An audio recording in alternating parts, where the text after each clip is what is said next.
Uche Oguru travaille sur une nouvelle œuvre d'art pour sa prochaine exposition.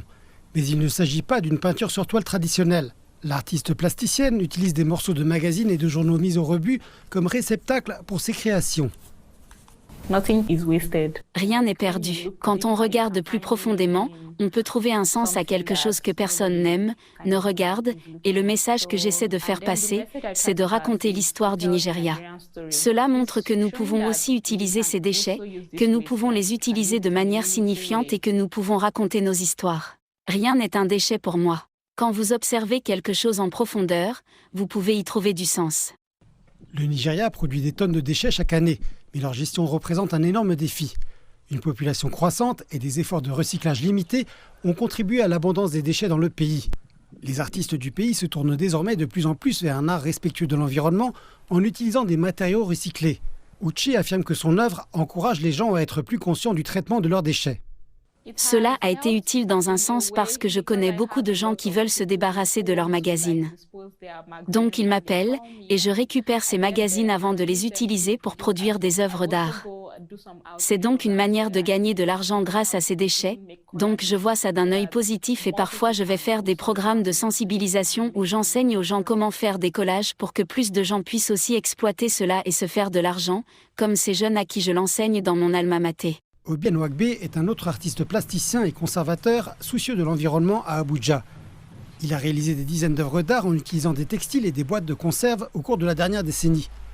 Par l'intermédiaire de son entreprise, il incite les jeunes, plus particulièrement les étudiants, à prendre conscience de l'importance de l'environnement. Nous essayons de sensibiliser les gens à l'environnement et donc il serait bon de les inclure dans cette discussion en créant des œuvres qui leur sont liées. Et ce que nous faisons pour introduire cette idée d'utiliser des déchets pour la créativité, c'est de nous en ouvrir non seulement aux étudiants en art, mais aussi aux autres personnes. Nous commençons à enseigner aux enfants la nécessité d'être respectueux de l'environnement, d'y être attentifs. Obi estime que le gouvernement doit collaborer avec des artistes comme lui, non seulement pour recycler les déchets, mais aussi pour mettre un terme au rejet inapproprié des déchets. Le plus important n'est sans doute pas la quantité de déchets que nous sommes capables de retirer des rues grâce à ces œuvres, car certains de ces déchets sont de nature industrielle et, avec les artistes, on ne peut pas parler de gestion industrielle des déchets, mais ce dont on peut parler, c'est de l'orientation qui peut se produire à une échelle industrielle. Nous nous concentrons donc principalement sur cette orientation et sur la manière dont nous pouvons réellement prévenir le problème du rejet des déchets dans des lieux inappropriés plutôt que de nettoyer une fois que le rejet a déjà eu lieu.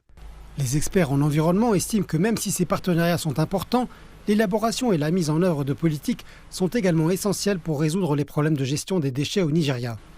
Je pense que la solution à ce problème concerne deux aspects, la population et le gouvernement. Les gens doivent prendre des décisions plus respectueuses de l'environnement, comme utiliser des bouteilles d'eau réutilisables ou boire l'eau du robinet, si elle est suffisamment propre. Pour le gouvernement, les politiques et leur mise en œuvre sont très importantes. Le gouvernement peut également être ouvert à des partenariats publics-privés avec des personnes ou des visionnaires qui souhaitent se lancer dans ce type d'activité, le recyclage. Le gouvernement de Lagos forme déjà des partenariats avec des entreprises privées pour gérer ses déchets électroniques. Il a également annoncé l'an dernier l'interdiction du plastique à usage unique, qui devrait prendre pleinement effet au début de cette année. En attendant, des artistes comme Uche espèrent étendre leur travail de recyclage des déchets de papier à une plus grande échelle.